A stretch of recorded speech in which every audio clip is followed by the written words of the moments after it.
ஹரிநாராயண துரித நிவாரண பரமானந்த சதாசிவ சங்கர்.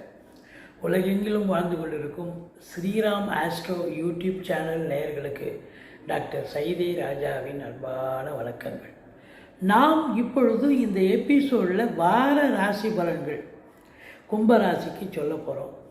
வார ராசி அப்படின்னும் போது பிப்ரவரி 9 முதல் 15 தேதி வரைக்கும் உள்ளடக்கிய நாட்களுக்கு கிரகங்கள் எப்பேற்பட்ட பலனை வழங்கப் போகிறது என்பதை பார்க்கலாம் வாங்க. அதற்கு முன் எங்களுடைய சேனலை பார்த்து கொண்டிருக்கும் அன்பர்கள் இதுவரைக்கும் சப்ஸ்கிரைப் செய்யாதவர்கள் சப்ஸ்கிரைப் செய்து கொள்ளும்படி கேட்டுக்கொள்கிறோம். ரைட் சைடில் சப்ஸ்கிரைப் இருக்கும், பெல் பட்டன் இருக்கும், ரெண்டுத்தையும் ப்ரெஸ் பண்ணிங்கன்னா அடுத்த நொடியே எங்களுடைய வீடியோ உங்களை நோக்கி வர துவங்கிவிடும். உங்களுடைய ஆதரவுக்கு ரொம்ப நன்றிங்க. அதே நேரத்தில் இந்த கும்பராசி அப்படின்னு பார்க்கும் பொழுது காலபுருஷனுக்கு 11வது ராசி, சனி பகவான் ஆட்சி பெறும் வீடு. என்னென்ன நட்சத்திரங்கள் அங்கே இருக்குது அப்படின்னு பார்த்தீங்கன்னா அவிட்டம் 3-4 பாதங்கள், சதயம், புரட்டாதி 1-2-3 பாதங்கள் உள்ளடக்கியது. இந்த வார கிரகங்கள், அதாவது முதல்ல ராசிநாதன் ராசியில் அமர்ந்திருக்கிறார். அது நல்லதா? நல்லது, சூப்பர். அதாவது எந்த ஒரு ராசிக்கும் ராசிநாதன் வந்து அமர்ந்தால் கொண்டாட்டம்னு சொல்லுவாங்க. ஆனால் மகர கும்ப ராசிகளுக்கு திண்டாட்டங்க. அதாவது ஒரு 70% நல்லதே நடக்கும், இருந்தாலும் ஒரு 30% உங்களுக்கு 7.5 சனிங்கிற ஒரு கோட்பாடு. அதாவது முதல் சுற்றாக இருந்தால் படிக்கிற பிள்ளைங்களுக்கு பிரச்சனை, 19-18 வயசுக்குள்ளே இருக்கிறவங்களுக்கு. 2வது சுற்று டென்ஷன் இருக்கும், ஆனாலும் ஜெயிக்கக்கூடிய ஒரு நிலை. இதுதான் வாழ்க்கை, இதுதான் பாதை, இதுதான் பயணம்னு ஜெயிக்கக்கூடிய ஒரு தருணம். 3வது சுற்றாக இருந்தால் அது கண்டிப்பாக உடல் உபாதை, கண்டிப்பாக முட்டு வலி, கைகால் வலி, இடுப்பு வலி, முதுகு வலின்னு சொல்லக்கூடிய வலிகள், ஜாயிண்ட்டு இது நடக்க முடியாத சூழல், உட்காந்தா எழுந்திரிக்க முடியாது, கைகால் நீட்ட முடியாது, மடக்க முடியாது, அப்படி ஒரு பிரச்சனைகள் வரக்கூடிய ஒரு 3வது சுற்று அப்படின்னு சொல்லலாம். ஏன்னா உடம்பு பாதிக்கக்கூடிய சுற்று அப்படின்னு சொல்லலாம். இப்போது ராசிநாதன் நல்ல நிலையில் இருக்கார், ராசியில் இருக்கார். கௌரவம், புகழ், அந்தஸ்து, செல்வம், செல்வாக்கு, தன்னம்பிக்கை ஏற்படுமா? கண்டிப்பாக நல்லா இருக்கும், எந்த குறையும் இல்லை. இதில் 4க்கும் 9க்கும் ஆதிபத்தியம் பெற்ற சுக்கிர பகவான் 2ஆம் இடத்தில் உச்ச நிலையில் இருக்கிறார். பரிவர்த்தனை யோகத்தில் ஆட்சி பெறுகிறார். அப்போது குரு வீட்டில் சுக்கிரன் வீட்டில் குரு. இப்போ 4ல் குரு இருக்கா? 4ல் குரு இருந்தாலே சூப்பர் தான். ஆனாலும் அவர் 2ஆம் இடத்துக்கு வந்துடுறார். சுக்கிரன் தூக்கி 4ல் போடுது. அப்போ ரொம்ப சிறப்பு. அப்போ குடும்பஸ்தானம் சிறப்பாக, என்ன தான் 7 சனி நடந்தாலும் உங்களுக்கு குடும்பத்தில் ஓரளவுக்கு நல்ல பண வரவு, பொருள் வரவு, திருப்தியான சூழல் இருக்குமா? ராகு இருக்கிறார். சில நேரத்தில் உங்கள் வார்த்தையை விட்டுட்டு எதாவது பிரச்சனை வரும். அதுதான் வாக்குஸ்தானத்தில் ராகு இருந்தால், குருவும் இருக்கிறார், இருந்தாலும் அதையும் மீறி நீங்கள் எதாவது வார்த்தையை விட்டுட்டு பிரச்சனைகள் வரும். மற்றபடி குருவோடு அதாவது ராகுவோடு எந்த கிரகம் சேர்ந்தாலும் முழு பலனை தராது அப்படின்னு சொல்லுவோம். சுக்கிரன் இருக்காரா? கலைத்துறையில் இருக்கிறவங்களுக்கும் டென்ஷன் தான். கிடைக்கும், வேலை வாய்ப்பு கிடைக்கும், சம்பாத்தியம் கிடைக்கும், நல்ல ஒரு சந்தோஷம் இருக்கான்னா சந்தோஷம் அந்த அளவுக்கு இருக்காது. டென்ஷன் தான், டென்ஷன்.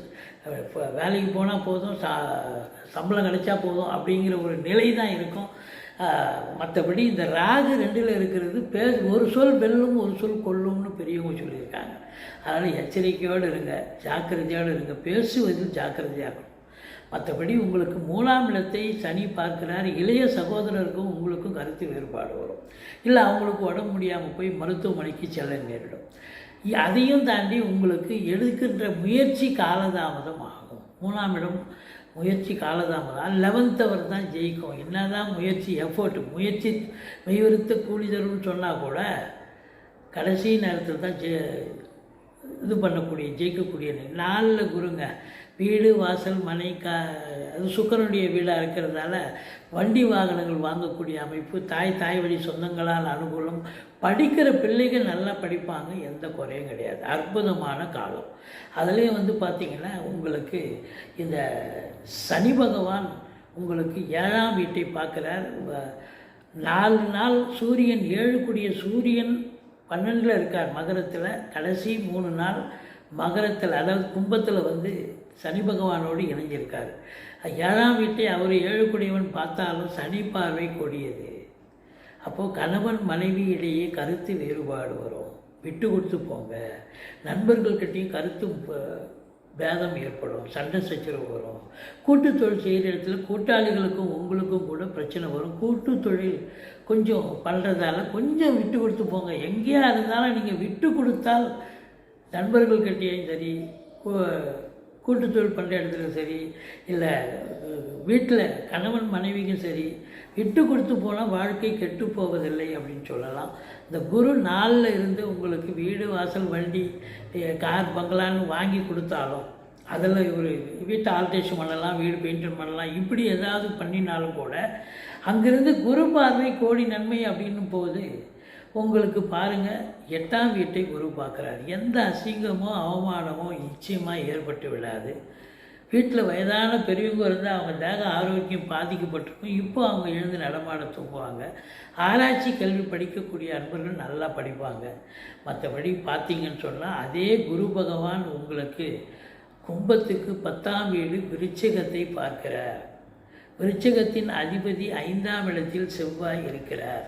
அப்போது தொழில் ரீதியான விஷயங்கள் உங்களுக்கு சக்ஸஸ் ஆகும். என்னதான் 7 சனி நடந்தாலும் 10ஆம் வீட்டை குரு பார்த்தால் தொழிலில் மேன்மை, உத்தியோக மேன்மை கண்டிப்பாக ஏற்படும். அப்போ தொழில் இது நாள் வரைக்கும் நலிவடைந்து இருக்கலாம். ஆனால் இப்போ பார்த்தீங்கன்னா தொழில் பிரமாதமாக சென்று நல்ல சம்பாத்தியத்தை பெறக்கூடிய நிலை. அப்போ இன்னொரு பிரான்ச்சு கூட ஓப்பன் பண்ணலாம். என்ன சார் எங்களுக்கு 7 சனி நடக்குது எப்படி?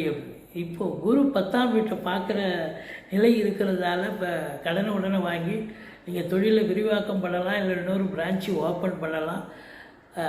வேலைக்காக முயற்சி பண்ணுறவங்க எந்த டிபார்ட்மெண்ட்டில் சேரணுமோ அந்த இதுக்கே வேலைக்கு கண்டிப்பாக வேலை வாய்ப்பு கிடைக்கும். அதாவது பட்டங்கள் பதவிகள் தேடி வரக்கூடிய காலம். தொழில் ஏற்கனவே உத்தியோகம் பார்த்துட்ருக்கிறவங்களுக்கு இதனால் வரைக்கும் டென்ஷனாக வேலை பார்த்தீங்க, இப்போ டென்ஷன் இல்லாமல் சந்தோஷமாக மன நிறைவோடு சக ஊழியர்களுடைய ஆதரவோடு நிர்வாகத்தின் நல்ல பேரோடு கண்டிப்பாக வேலை பார்க்கக்கூடிய தருணம் என்னதான் 7 சனியாக இருந்தாலும் 12ஆம் வீட்டை குரு பார்க்கிறார். அப்போ செலவினங்கள் ஏற்படும். அது சுப செலவாகத்தான் இருக்க போகுது. ஏன்னா 4 குரு இருக்கார், 4 சுக்கிரன் பரிவர்த்தனை யோகத்துக்கு போகிறார். அப்போ வீடு வாங்க, மனை வாங்க, கார் வாங்க, 2 வீலர் வாங்க, இப்படி அம்சம் நல்ல ஒரு சிறப்பான ஒரு அம்சம். பிள்ளைகளை உயர்கல்வி படிக்க வைக்கக்கூடிய ஒரு சூழலும் கண்டிப்பாக இருக்கிறது. என்னதான் இருந்தாலும் 2ஆம் இடத்தில் ராகு இருப்பதால் நீங்கள் பேசுவதில் எச்சரிக்கை தேவை. எங்கே வேணாலும் சரி, நீங்கள் நட்பு வட்டாரம், வீடு, எங்கே போனாலும் நீங்கள் பேசுவதில் எச்சரிக்கை தேவை. மற்றபடி குறை ஒன்றும் இல்லை. இந்த சொந்தமாக தொழில் பண்ணுற சின்ன லேத் ஃபேக்ட்ரிலேருந்து பெரிய கம்பெனி வரைக்கும் பார்த்தீங்கன்னா முதலாளிக்கும் தொழிலாளிக்கும் பிரச்சனை வரும். விட்டு கொடுத்து போங்க, கொஞ்சம் அரவணைச்சு நீங்கள் அட்ஜஸ்ட் பண்ணி போவீங்க. கடைசியில் பேச்சுவார்த்தை சுமூகத்தில் முடியும். ஆனாலும் தொழில் செய்பவர்களுக்கு சிறப்பான ஒரு நேரம். அதாவது நல்ல சம்பாத்தியம் வரும், முதலாளித்துவத்துக்கு தொழிலாளிகளுக்கும் சந்தோஷம் கிடைக்கும். பெட்ரோலியம் ப்ராடக்ட், நிலக்கரி சுரங்கம் போன்ற பெரிய பெரிய நிறுவனங்களில் பணியாற்றக்கூடியவர்களுக்கு கூட ஒரு உன்னதமான காலகட்டம். நிறுவனங்களுக்கும் நல்ல நேரம். இதில் பாருங்கள், சூரியன் புதன் சேர்க்கை இருக்குது. புதாதித்ய யோகம் இருப்பதால் கல்வி நிறுவனங்கள், கல்விக்கூடங்கள், கல்வியாளர்கள், கல்வி பயிலும் மாணவ செல்வங்கள் இவங்களுக்கெல்லாம் கூட சிறப்பான காலம், சிறப்பான நேரம். உங்களுக்கு 7ஆம் இடத்து அதிபதி சூரியன் 4 நாள் 12ல் அமர்ந்து குரு பார்வையில் இருக்கார். அப்போது முதல் 4 நாள் உங்கள் மனைவி உங்களுக்கும் அண்டர்ஸ்டாண்டிங் இருக்கும், நல்ல ஒரு. அதுக்கப்புறம் பார்த்தா அவங்களுக்கும் உங்களுக்கும் பிரச்சனை வரலாம், இல்லை அவங்களுக்கு உடம்பு முடியாமல் போகலாம். முதல் 4 நாள் நண்பர்கள்கிட்டையும் அனுசரணையாக இருப்பீங்க. இந்த வாரம் கடைசியில் கொஞ்சம் எல்லாருக்கிட்டையும் எச்சரிக்கையாக தான் இருக்கணும்.